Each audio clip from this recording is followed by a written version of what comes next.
reason we have no peace is because of sin. But listen to what Jesus said.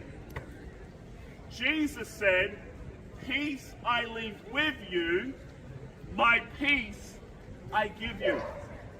Jesus makes a promise here, and he says to the people of the world, including you, you can have peace. You can have peace. And Jesus says, "I will give you peace."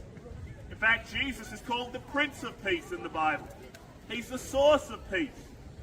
But how do we have peace? Well, to have peace, we've got to have our sin dealt with. And here's what Jesus did. The Bible says the sin we committed said we should be judged and we should die.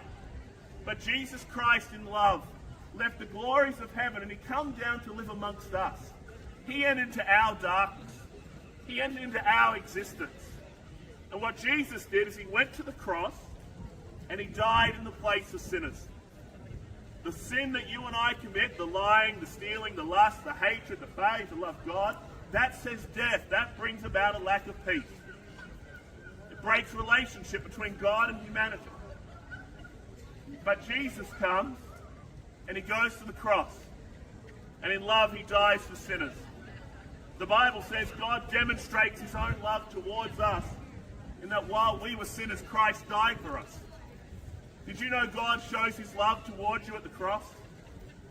You might say, well, does that apply to me? Oh yes, it applies to you.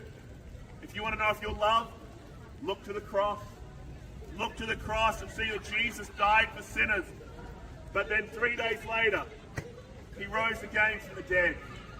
And because he rose again from the dead, he can now give us peace.